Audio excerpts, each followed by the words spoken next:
अच्युतं केशवं रामनारायणं कृष्णदामोदरं वासुदेवं हरिं श्रीधरं माधवं गोपिकावल्लभं जानकीनायकं रामचन्द्रं भजे। अच्युतं केशवं सत्यभामाधवं माधवं श्रीधरं राधितं इन्दिरामन्दिरं चेतसा सुन्दरं देवकी नन्दनं नन्दजं सन्ददे। 312வது பக்கம். அந்த சின்ன புத்தகத்துல 251வது பக்கம். பிரபஞ்சத்தை நித்யான்னு சொல்றதுக்கு அனுமானம் பண்ணின விமதம் நித்யா ஜடத்வார்.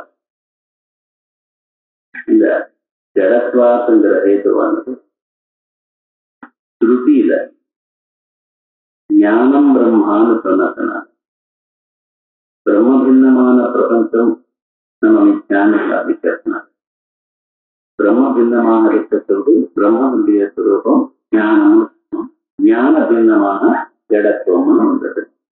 ஆகியால் ஜடத்துவ ஹேதுனால பிரபஞ்சத்துக்கு நித்யாத்துவம் சாதிக்க.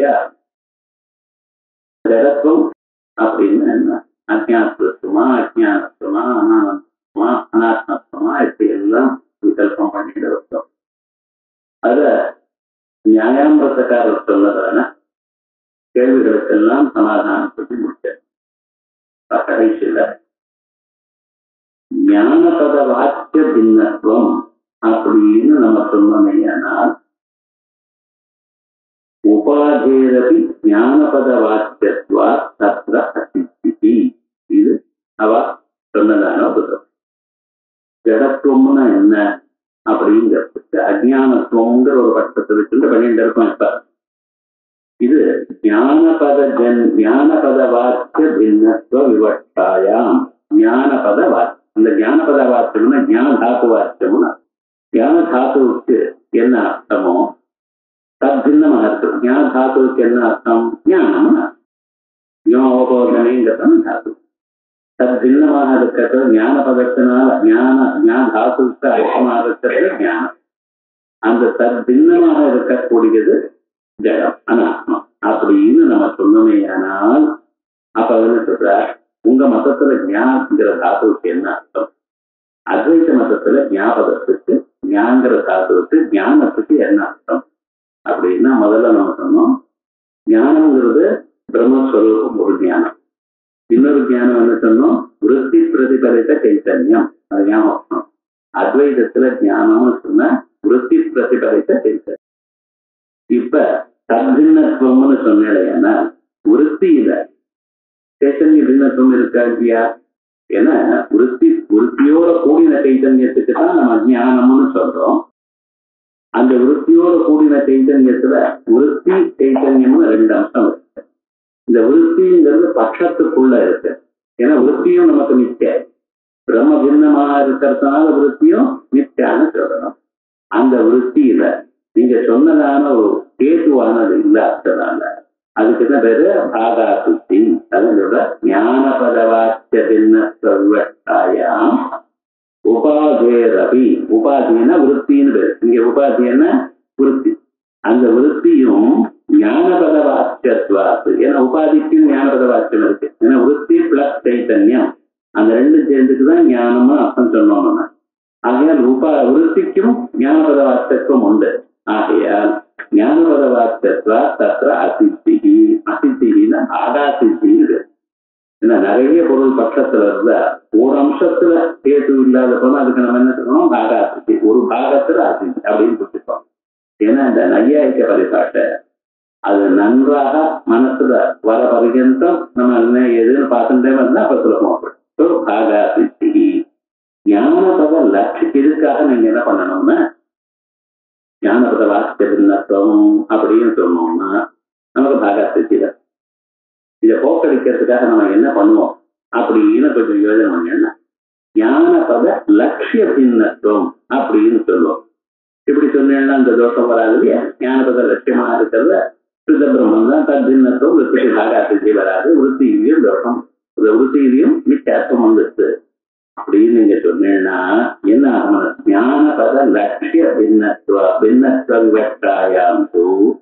ஞானபத லட்சியம் என்ன? பிரம்மமாகும் घटादीर्घमाகும். லட்சிய பின்னத்துவ விவக்ஷாயாம் घटादीर्घ ஞானபத லட்சியத்துவாது தத்ராபி அசித்தி. அங்கேயும் அசித்தி உண்டு. இது வாக்கியம் அப்படின்னா இதற்கு நம்ம என்ன சொல்றோம்னா, ஞானபத வாக்கியத்துவம் ஞானபத லட்சியத்துவமும் சொன்னா ப்ராப்ளம்.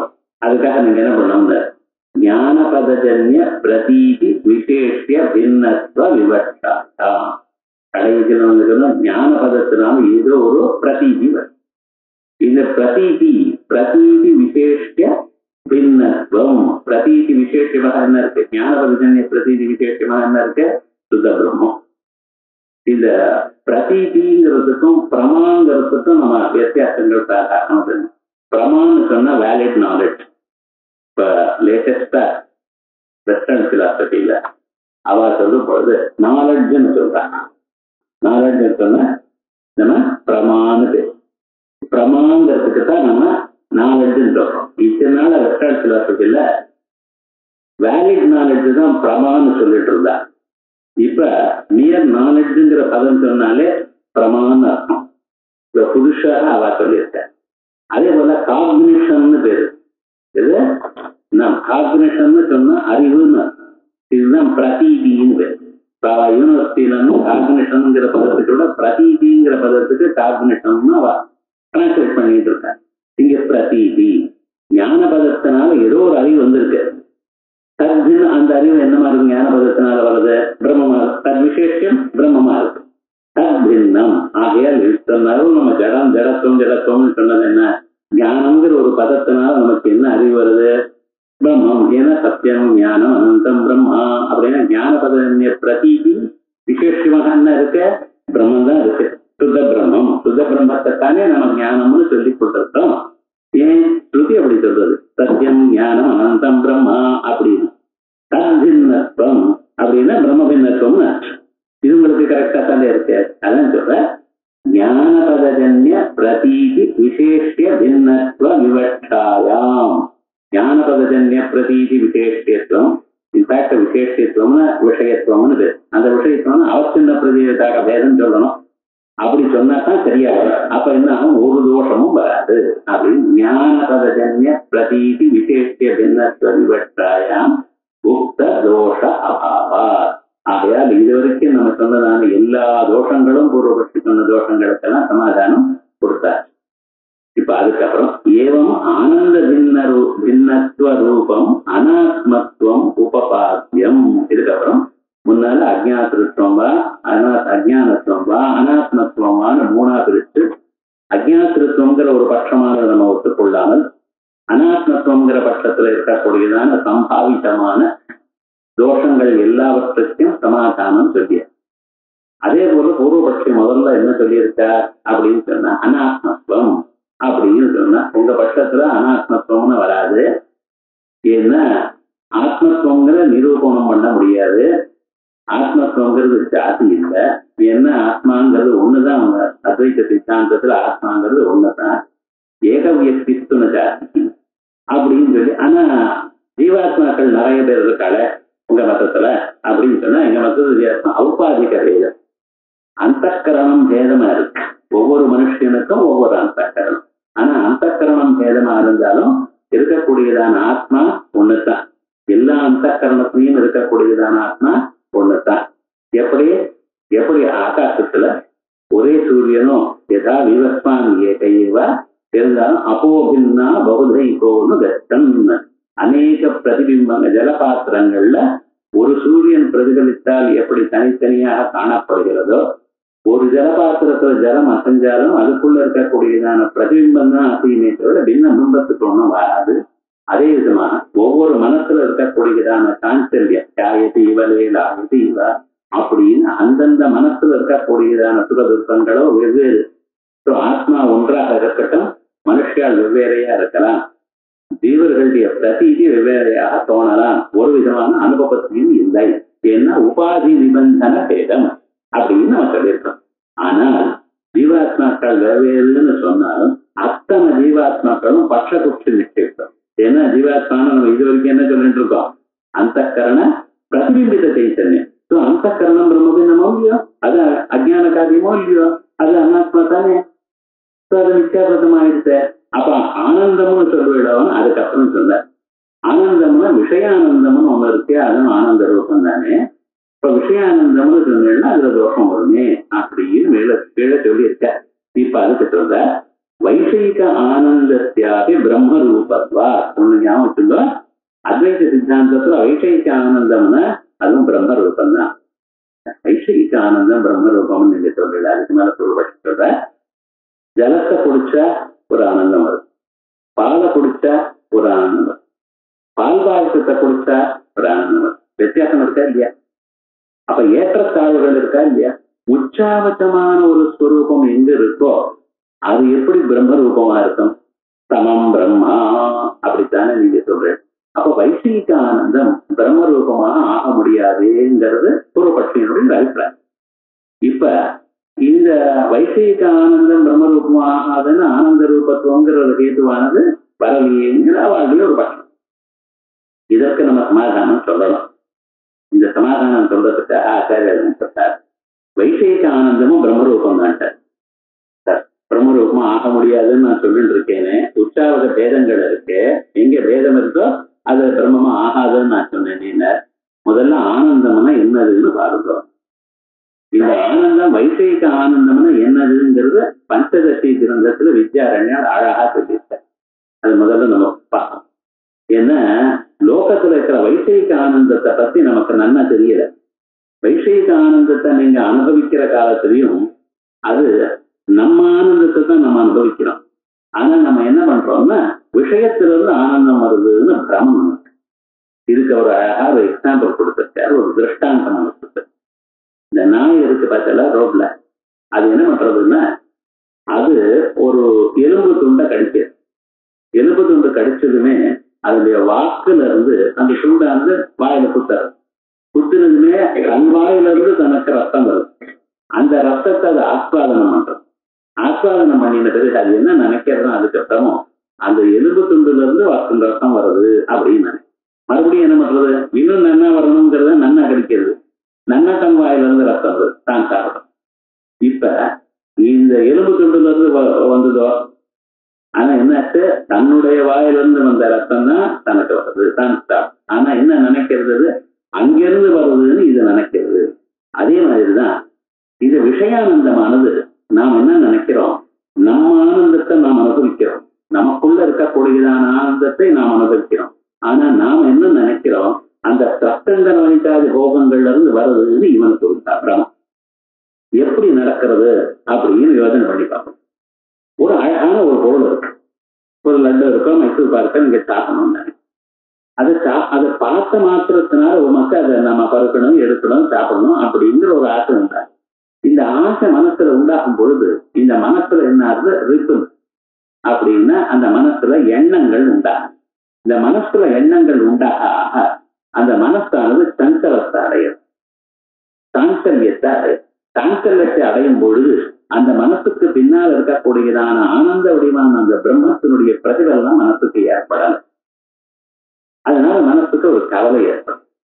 இப்ப என்ன ஆச்சுன்னா, ஒரு தரம் அந்த அந்த ஒரு விஷயமானது நமக்கு கிடைத்ததுமே, ஒரு செகண்ட் கிடைத்ததுமே அந்த மனசானது அசையாமன்.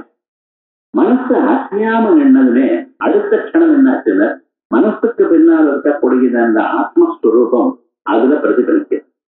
அப்ப நமக்கு என்ன ஆகுது, அந்த ஆத்மஸ்வரூபம் எப்படி இருக்கு, ஆனந்தமாக இருக்கு. ஏன், விஞ்ஞானம் ஆனந்தம் பிரம்மா, உங்க ஆத்மஸ்வரூபம் ஆனந்தம், அது நீங்க தெரிஞ்சுக்கணும். அப்ப இந்த மனசுல இந்த ஆத்மாவனுடைய ஆனந்தம், பிரதிபலிதமான ஆனந்தம் நமக்கு தெரியுது. நாம் என்ன நினைச்சுட்டு இருக்கோம், மைசூர் பாக்கு கிடைச்சதுனால எனக்கு ஆனந்தம்னு நினைக்கிறேன். நீங்க அதுல இருந்து ஆனந்தம் வரல. அந்த ஆனந்தம் எங்க வந்தது, உங்க மனசுல உங்க ஆத்மாவனுடைய ஆனந்தம் நீங்க பார்த்து. விஷயத்தினால வரக்கூடியதான ஆனந்தம் விஷயத்தினால வருகிறது என்று தாங்கள் நினைக்கக்கூடியதான ஒரு ஆனந்தம் விஷயத்தினால வரல. ஆனந்தம் எங்க இருக்கு? உங்க ஆத்மா. சோ இந்த நிதி ஒண்ணு இருக்கு. அந்த நிதியா இருக்கக்கூடியதான ஒரு ஆனந்தத்தை நாம் அதை மறைச்சு இருக்கிறதுனால அந்த ஆனந்தத்தை நாம் பருத்தலை. அது அந்த விஷயம் வந்த ஒரு க்ஷணத்தினால அந்த மனசு சாந்தமானதுமே அந்த பிரதிபலனும் அதுல வந்ததுமே சத்யதா இரண்யனிதிம் உபரி சஞ்சரம் தோபினவிந்தந்தி அப்படின்னு சொல்றது பத்தில அந்த ஆனந்தம் நமக்குள்ள இருந்த போதிலும் நான் அனுபவிக்கல. விஷய சம்யோகத்தினால் ஒரு க்ஷணம் மனசு நின்னதுமே அந்த ஒரு ஆத்மானந்தம் அதுல பிரதிபலிக்கிறது. நம்ம ஆனந்தம் வந்தது, ஆனந்தத்தை அனுபவிக்கிறோம். ஆனா ஆனந்தத்தை அனுபவித்ததும் அப்புறம் நம்ம என்ன சொல்றோம் தெரியுமா? இந்த ஆனந்தம் அந்த விஷயத்திலிருந்து வந்ததுன்னு நம்ம நினைக்கிறோம். வர்ச்சுவலி விஷயானந்தம் நம்ம பார்க்கிறோமே, இந்த விஷயானந்தம் என்னது? விஷயானந்தம் இப்ப என்னாச்சு? விஷயத்திலிருந்து வந்த ஆனந்தமா இது? இல்லையே. எங்கிருந்து வந்தது ஆனந்தம்? ஆத்மாவில். அந்த ஆனந்தத்தான் ஆத்மாவத்தான் ஆனந்தம்னு சுருத்தி சொல்றது. விஞ்ஞானம் ஆனந்தம் பிரம்மன் ஞாபகம் சொல்லும். எங்கேயாவது லட்டு ஆனந்தம், மைசூர் பாக்கு ஆனந்தம், சிறக்க ஆனந்தம், மனிதர்கள் ஆனந்தம்னு சொல்லியிருக்கா? எங்கேயும் சொல்லலையே. ஆனந்தம் இதுவாகத்தானே இருக்க முடியும். உங்களுக்கு ஸ்ருதித்தானே பிரமாணம். வேற எங்கேயாவது சொல்லியிருக்கோம். விஷயத்தை பழகினால் நமக்கு ஆனந்தம் வருது என்கிறது அனுபவ சித்தம். இந்த ஆனந்தம் எங்க இருக்குன்னு விசாரம் பண்ணி பார்த்தேன்னா நம்ம ஆத்மாவில தான் இருக்க முடியும். அந்த ஆனந்தத்தை தான் நீங்க அனுபவிக்கிறேன். ஆனா விஷயத்திலிருந்து வர்றதுன்னு நினைக்கிறேன். இந்த அனுபவிச்சு இப்ப விஷயானந்தம்னு என்னதுன்னு சொன்னேன், அது எப்படி வந்ததுன்னு சொன்னேன். இப்ப ஆச்சாரியால் என்ன சொல்லிருக்க, மருத்துவ சரஸ்வதி சுவாமிகள் என்ன சொல்ற, நமக்கு ஒரு பொருளை பார்க்கும் பொழுது அந்த பொருள்ல ரெண்டு விதமான அஜ்ஞானங்கள் அந்த பொருளை சம்பந்தித்ததாக இருக்கு. ஒண்ணு என்ன? அசத்வாபாதக அஜ்ஞானம், இன்னொன்னு அபானாபாதக அஜ்ஞானம், மூணாவது அனானந்தாபாதக அஜ்ஞானம். எப்படி சொல்லிட்டு இருக்கு அப்படின்னா நம்ம அனலைஸ் பண்ணி பார்க்கணும். ஏன் அப்படி சொல்றேன் அப்படின்னு பார்த்தேன்னா உங்களுடைய எக்ஸ்பீரியன்ஸை வச்சுதான் நான் சொல்றேன். எதையும் தங்களுடைய அனுபவத்தை இல்லாம ஒன்றும் சொல்லல. குடம் இருக்கான்னு கேட்டதுமே நீங்க என்ன சொல்ற?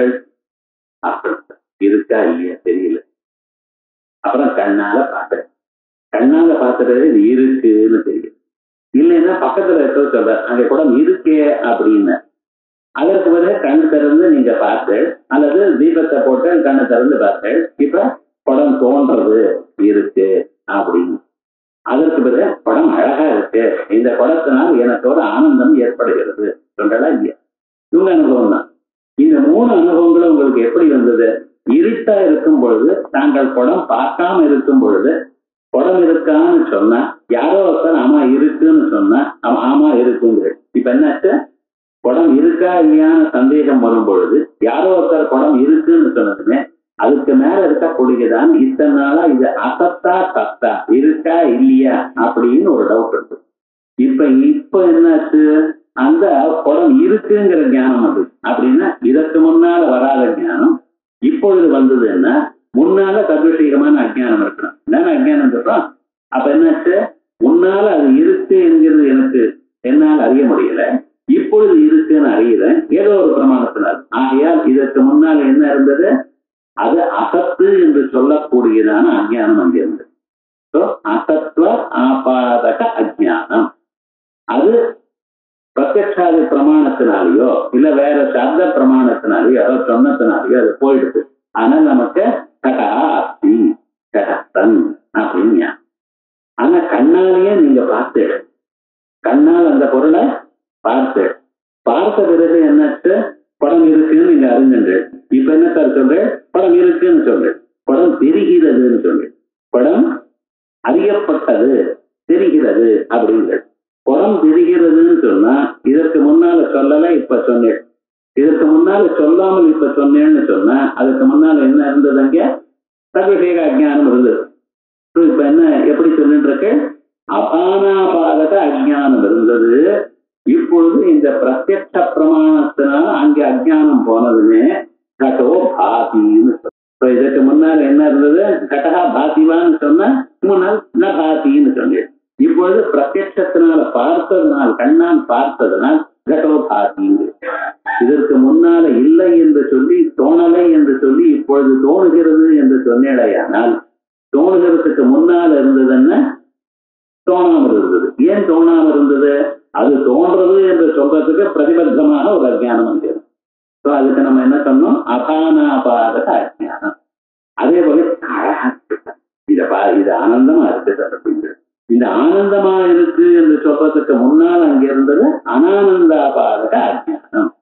இப்படி ஒவ்வொன்றுக்கும் ஒவ்வொரு பொருளையும் அசத்வாபாதக அஜ்ஞானம், அபானாபாதக அஜ்ஞானம், அனானந்தாபாதக அஜ்ஞானம், இவைகள்லாம் எங்க இருந்து வேலை செய்யறது மேல சொல்ல போறேன். பிரதிகர்ம வியவஸ்தான்னு ஒரு சப்ஜெக்ட் வரும், அப்ப நான் சொல்ல போறேன். இதுல அசத்வாபாதக அஜ்ஞானம் எங்க இருக்கு, அபானாபாதக அஜ்ஞானம் எங்க இருக்கு, அது விஷய நிஷ்டமா இல்ல ஜீவ நிஷ்டமா, அந்தக்கரண நிஷ்டமா, இவைகள்லாம் மேல பார்க்க போறோம். ஏன்னா எல்லாத்தையும் இப்பவே சொன்னோம்னு வச்சுங்களேன், கன்ஃபியூஸ் ஆகிட்ட கொஞ்சம் கொஞ்சமா வரும்.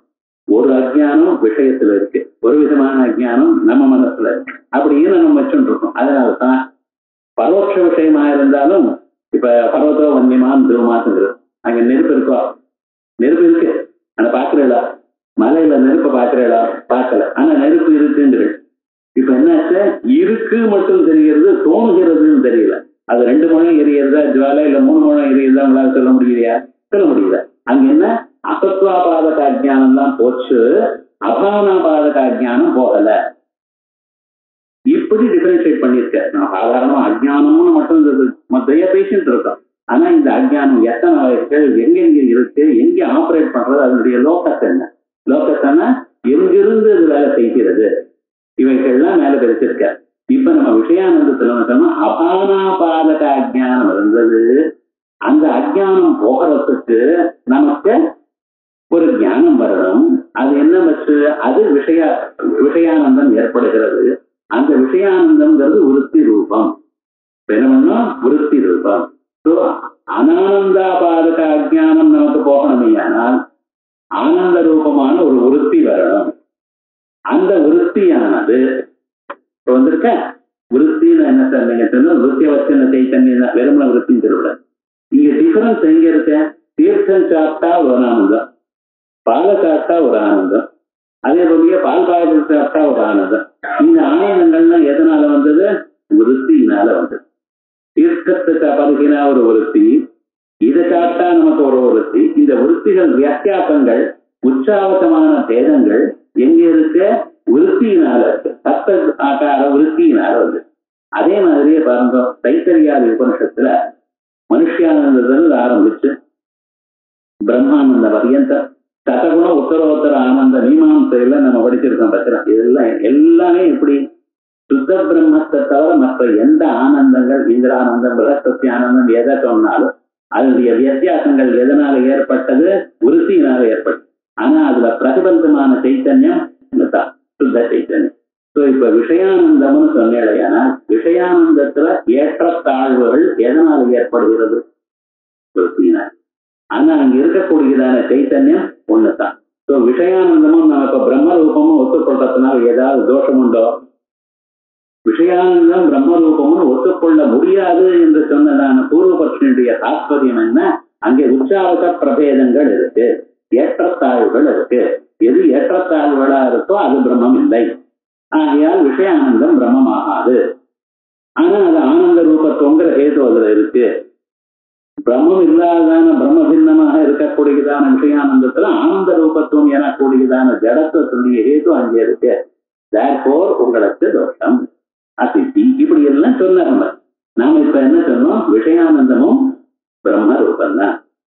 ஆனந்தம் பிரம்ம ரூபம் என்ன பேதங்கள் இருக்கு? என்ன பேதங்கள் வரலாம், பிரம்மம் ஒன்றா இருந்தாலும் அந்த விஷயானந்தத்தினால் ஏற்பட்ட விருத்திகிருத பேதங்கள் தான் பேதம். பாருங்க, வைசைக ஆனந்தத்தியாபி பிரம்ம ரூபத்வாத், அந்த பதம் பார்த்தாலே நமக்கு அது நல்லா புரியணும். வைசைக ஆனந்தமும் பிரம்ம ரூபம் தான். ஆனா பிரம்ம ரூபம்னு சொல்றல, ஆனா பேதங்கள் இருக்கு. தது உபாதி மாத்திரத்தீவ உற்பத்தி விநாச பிரதியோகித்வ. ததுபாதி, அந்த ஆனந்த விஷயானந்தத்தை அனுபவிக்கக்கூடியதான உபாதி என்ன? அந்த கரண விருத்தி. அந்த விருத்தி வரது போறது, சிலது பெருசா இருக்கு, சிலது சின்னதா இருக்கு. இந்த பேதங்கள்லாம் எதனால பேதங்கள் இருக்கலாமா, இருக்கக்கூடாதா? இருக்கலாம். இருக்கிறது ஆத்மா ஒண்ணுதான், அது தோற்றம் வெவ்வேறு விதமா. சூரியன் ஒண்ணுதான் சார், இந்த கண்ணோட பார்த்தா ஒரு மாதிரி இருக்கு, அதே கூலிங் கிளாஸ் போட்டா ஒரு மாதிரி இருக்கு. ஸோ பேதங்கள் இருக்குங்கிறத சூரியன் அனித்தியம், சூரியன் வெவ்வேறுன்னு சொல்ல போறா இல்ல. ஏன்? அது எந்த உபாதி வழியாக பார்த்தீங்களோ அந்த உபாதியினால் ஏற்பட்டதான விகாரங்கள். வஸ்துதா இருக்கக்கூடியதான அம்சம் ஒண்ணு, மாறாத அம்சம். ஆகையால் விஷயானந்தமும் பிரம்மரூபம் தான். இப்ப ஞாபகம் வச்சுக்கணும், பஞ்சதிசையில வித்யாரண்யான்னு சொன்னதான திருஷ்டாந்தமும் சொன்னேன். அங்கேயும் விஷயானந்தம் சொன்னாலே அதனுடைய ஸ்வரூபம் என்ன? ஆத்மானந்தத்தை தான் விஷயானந்தமாக நீங்க கிரகிக்கிறீர்கள். அதேதான் இவரும் சொல்லியிருக்கார். ஆனா இவர் சொல்றது என்ன சொல்லியிருக்கார்? அந்த விருத்தி கிருத்தம்னு சொல்லியிருக்கார். அந்த விருத்திங்கிற வித்தியாசம் நம்ம உபாதி ததுபாதி மாத்திரத்தேவ உற்பத்தி விநாச பிரதியோகித்வ ந ஞான பின்னத்வஸ்ய ஆனந்த பின்னத்வஸ்ய கால்பனிகஸ்ய பிரம்மணி தத்வா தத்ர வியபிச்சாரः. இப்ப அதுக்கு மேல இதுக்கு சமாதானம் சொல்லி, பிரம்மத்துல ஞான பின்னத்துவம் இருக்கோ இல்லையோ அப்படி பிரம்மே ஞானம்னா ஞான பின்னத்துவம், கால்பனிக ஞான பின்னத்துவம். பிரம்மத்துல கால்பனிகமான ஞான பின்னம் நான் கல்பிச்சுட்டேன், கல்பிச்சதுனால ஞான பின்னத்துவம் இருக்கோ இல்லையோ அப்படின்னு சொல்றேன். இந்த கால்பனிக ஞான பின்னத்துவம், கால்பனிக ஆனந்த பின்னத்துவம் இருக்கே பிரம்மத்துல, அங்கே சொல்லலாமேன்னு அதுக்கு சொல்ற. இப்ப ஞானம் வச்சுங்களோ, இதுக்கு நம்ம எப்படி சமாதானம் சொல்லணும் அப்படின்னா, இதற்கு ஒண்ணு அந்த பேதம்னு நீங்க என்ன சொல்ற, அது பேதம் இல்லாத போனாலும் பேதத்தை ஆரோபணம் பண்றதுதான் கால்பனிக பேதம்னு பேர். இந்த கால்பனிக பேதம் ஏன் ஆரம்பிச்சிருக்கீள், ஏன் இப்படி கல்பிச்சிருக்கீள் அப்படின்னு சொன்னா, ஆனந்தம் பிரம்மணோ ரூபம் இப்படிதான் தெரியுது. பிரம்மத்தினுடைய ரூபம் ஆனந்தம் அப்படின்னா, பிரம்மத்தினுடைய ரூபம்னு சொன்னதுனால நமக்கு என்ன தெரியுது? பிரம்மம் வேற, ஆனந்தம் வேற, இதனுடைய ஸ்வரூபம் அது. ஏன்னா வேஷ்டி வெளுப்பா இருக்கு அப்படின்னா, வேஷ்டி வேற வெளுப்பு வேற நையாயிக வாசனையில சம்வாய சம்பந்தத்துல இருக்குங்கிறோம். சம்வாய சம்பந்தத்துல வெளுப்பு வேஷ்டியில இருந்த போதிலும் வேஷ்டியும் வெளுப்பும் அபின்னமா பின்னமா. அது சம்வாய சம்பந்தத்துல இருக்குன்னு சொல்லும் பொழுதே நமக்கு பேதம்னு தெரியறதுன்னு தானே நீங்க வச்சுருக்கேன். இப்படி ஒரு அபிப்பிராயம் வருது மனுஷாளுக்கு. ஆனந்தம் பிரம்மண ரூபம்னு சொன்னதுனால பிரம்மம் வேறு, ஆனந்தம் வேறு, இது அதனுடைய உருவம் வேறு, இது அதுல இருக்கு. ஆனால் இதுக்கு சமாதானம் எப்படி சொல்ற பாருங்க, எப்படி அதனுடைய பேதம் அங்கே இருக்குன்னு நீங்க சொல்ற. பேதம்ங்கிறது சமான சத்தையா இருக்கான்னு பாரு இல்லையே. பிரம்மங்கிறது பாரமார்த்திகத்துவம், அதுல ஆனந்தம் இருக்கு, இல்ல ஆனந்தம் அதனுடைய வேறானது அப்படின்னு நீங்க சொல்லும் பொழுது அந்த பேதமானது பிரதியோகி சமான சத்தாக்கமாக இருக்கோம். வேத பிரதியோகினா இந்த பிரம்ம சமான சத்தாக்கமா இருக்கோம், இருக்க முடியாது. ஏன் இருக்க முடியாது? ஏன்? உலகத்துல இருக்கக்கூடியதான பாரமார்த்திகமான வஸ்து ஒண்ணுதான், எது? பிரம்மம் ஒண்ணுதான். தத்தின்னமா இருக்கக்கூடியதான பேதமாகட்டும் எதுவாகட்டும் எப்படிப்பட்டது? தத்தின்னமானது. ஆகையால் நமக்கு பேதம்னு சொன்னா ஸ்வதமான சத்தாக்க பேதம் இருந்தால் அது ஒத்துக்கலாம். இங்க ஸ்வதமான சத்தாக்க பேதம் இல்லையே, ஆகையால் ஏதுவா அது அவ்வளவுதான் சொல்லணும். ஞான பின்னத்வஸ்ய ஆனந்த பின்னத்வஸ்ய கால்பனிகஸ்ய நீங்களா கல்பித்ததான பேதங்கள் பிரம்மணி தத்வா தத்ர வியபிச்சார, பிரம்மத்தினிடத்துல விதிச்சாரம் அப்படின்னு சொன்னா. இது வாச்சம் தர்மி சமான சத்தாக்க தத்பேதஸ்ய ஹேதுத்வா. ஆகையால் நீங்க இப்ப சொன்னதான பேதம் எப்படிப்பட்டதான பேதம்னு சொல்றேன். தர்மி சமான சத்தாக்க பேதம். தர்மின்னா என்னது? பிரம்மம். பிரம்மத்தினுடைய சத்தம் என்ன? பாரமார்த்திக சத்தா. பாரமார்த்திக சத்தாக்க பேதம் அது இருக்கோ இல்ல. ஆகையா இது வராது, வியாபிச்சாரம் இல்ல. அனௌபாதிகத்வேனவா பேதோ விசேஷணீயா இல்ல, அந்த பேதம் அனௌபாதிக பேதம் அப்படின்னு சொல்லும். துச்சே பஞ்சம பிரகார அவித்யா நிவృத்தௌச்ச வியபிச்சார பரிஹாரா பூர்வவத். துச்சே, துச்சமானது என்ன? தசவிஷானாது பதார்த்தங்கள். துச்ச பதார்த்தத்துக்கும் மித்யா பதார்த்தத்துக்கும் வித்தியாசம் நன்றாக நம்ம புரிஞ்சுக்கணும். துச்சம்னு சொன்னா தசவிஷானம், பஞ்சாபுத்திரம் இப்படிப்பட்டதான பதார்த்தங்கள். இது மூணு காலத்திலையும் எங்கும் யாருக்கும் தோணாது, எங்கும் இல்லாத பதார்த்தம். இங்க இல்ல சார் வஞ்சாபுத்திரன், அமெரிக்கால இருக்கார், ஆஸ்திரேலியா இருக்காருன்னு சொல்லலாம். எந்த ஊர்லயும் வஞ்சாபுத்திரன் இல்ல, எந்த காலத்திலையும் இல்லை. ஆகையால் திரைகாலுக்கு நிஷேத பிரதியோகிக்கும் அதுக்கு வந்திருக்கு. அதே போலயே சுத்தியில ரஜதம் பார்க்கறல, அதுவும் மூணு காலத்துலயும் இருக்கோ நீங்களே இல்லை, நாட்டிதஸ்தி பவிஷ்யத்தை நீங்களே சொல்லு. முக்காலத்திலையும் எங்கும் இல்லாதான பொருள் துச்சம், முக்காலத்திலையும் எங்கும் இல்லாதான பொருள் துச்சமும் சரி, இந்த பிராதிபாசிக பதார்த்தமும் சரி. ஆனால் அதுக்கும் இதுக்கும் மித்யா பதார்த்தத்துக்கும் துச்சத்துக்கும் என்ன வித்தியாசம்? ஒன்று இருக்கு, கவனிக்கணும். என்ன?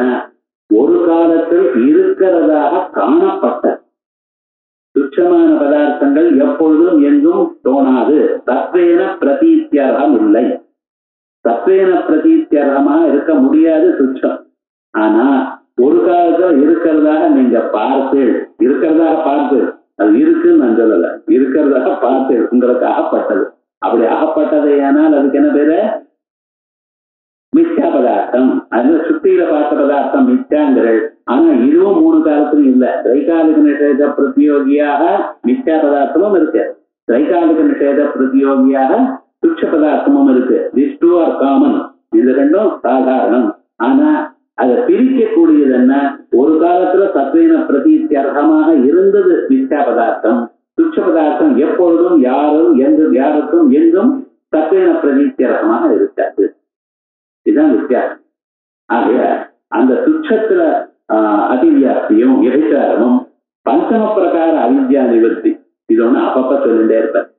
இப்ப அஜ்ஞானம் இருக்கு, இந்த அஜ்ஞானம் ஞானம் வந்தா போயிடுது, ஞானம் வந்தா அஜ்ஞானம் போயிடுது. இந்த அஜ்ஞானமானது என்ன? சத்தா அசத்தா சதசத்தா சொல்லுங்க பார்க்கலாம். அஜ்ஞானம் அஜ்ஞான நிவர்த்தி, அஜ்ஞான நிவர்த்தி சத்தா. சத்தா இருந்தா போகல சார். அசத்தோ இது இருந்தது, தோன்றது நமக்கு. அஜ்ஞான காரியங்கள் பிரபஞ்ச காலம் தோன்றது, அஜ்ஞானம் போச்சுன்னு தோன்றது. சதசத்தோ ஒரு பொருளே சத்தாகவும் அசத்தாகவும் இருக்க முடியுமா? அது சத்துன்னு சொல்லல, அஜ்ஞான நிவர்த்தி. அசத்துன்னு சொல்ல முடியல, சதசத்துன்னு சொல்ல முடியல. சார் சதச விலட்சணம்னு ரொம்ப சந்தோஷம். ஆனா என்னன்னு, அஜ்ஞானம் தான் சதச விலட்சணம், அஜ்ஞான நிவர்த்தியும் சதச விலட்சணம் சொன்னால என்னோட மௌக்கியம் தான் வந்துடும். இப்ப சத்து என்று சொல்ல முடியல, அஜ்ஞான நிவர்த்தி சத்தாகாது, அஜ்ஞான நிவர்த்தி அசத்தாகாது, அஜ்ஞான நிவர்த்தி சதசத்தாகாது, அஜ்ஞான நிவர்த்தி சதச விலட்சணமும் ஆகாது. ஆனா என்னது? இந்த 4 விட 5வது பட்சம் தருவது அந்த பஞ்சம பிரகார அஜ்ஞான நிவர்த்தின்னு சொல்ற பட்சத்திலையும் பஞ்சம பிரகார அவித்யா நிவர்த்தவுக்கு விபச்சார பரிகார பூர்வது ஏவம். இது சமாதானம் கேள்வி திடீர் வித்தியாசத்தில் சொல்லிவிட்டேன். ஏவம் அஸ்வப்பிரகாசத்துவம் வா ஜடத்துவம் தத்த பூர்வமே உபாதித்தம். அஸ்வப்பிரகாசத்துவம் எங்கேன்னு சொல்லியிருக்கள்? திருஷ்யத்து ஹேத்து கடைசியில் 6 பட்சத்துல சொல்லும் போது 6வது பட்சம். ஆகையால் அதுக்கும் சமாதானம் சொல்லிவிட்டேன். சிவம் இப்படி ஏதாவதா ஜடத்துவ ஹேதுல ஒரு விதமான தோஷமும் உங்களால சொல்ல முடியாது. ஏதோ முடிச்சார், அதுக்கப்புறம் மேல இருக்கக்கூடியதான அவ வியாக்கியான கர்த்தா அதையும் சொல்லியிருக்க. அதுக்கு மேல லகுச்சந்திரிகள் அதுக்கு வியாக்கியானம் தோஷம் சொல்லியிருக்க. அதுக்கு மேல என்னென்ன தோஷங்கள்? இந்த மேல வரக்கூடியதான தோஷங்கள்லாம் பாருங்க. முன்னால சித்தி பரியந்தம் இருக்கக்கூடியதான தோஷங்கள் எல்லாம் அந்த சப்ஜெக்ட் மேட்டர் விஷயத்தை பத்தி வந்தது. ஞாபகம் வச்சுக்கணும். நியாயாமிரதக்காரர் சொன்ன தோஷமும், அதுக்கு அத்வைத சித்தியில சொன்ன தோஷங்களும், பிரமேய பாகத்துல இருக்க தோஷம். ஆனா அதுக்கு மேல இருக்கக்கூடியதான தரங்கிணியில சொன்ன தோஷங்களோ, அதுக்கு லகுச்சந்திரிகளை பண்ணியதான பரிகாரங்களோ விஷயத்தை பத்தி பிரமேய பாகத்துல வரல. நீங்க எந்த ஒரு லட்சணம் சொன்னாலோ அந்த லட்சணத்துக்கு மேல தர்க்கசாஸ்திரத்துல ஒரு விதமா லட்சணம் சொன்னா அதுக்கு மேல இன்னொன்னு சொல்லணும். அந்த பிரமாணாம்சத்துல வித்தியாசங்கள், அந்த லட்சணாம்சங்கள்ல மேல தோஷங்கள் சொல்றது அப்படின்னு வந்திருக்கு. ஆகிய சித்தி வரைக்கும் சித்தமாக நன்ன வச்சுட்டு இருக்கோம். ஏன்னா பிரமேய பாகத்துல வந்ததான தோஷங்களுக்கெல்லாம் சமாதானம் சொல்லியாச்சு. அதுக்காக பிரம்மாண்டம் படிக்கக்கூடாதுன்னு நான் சொல்லல.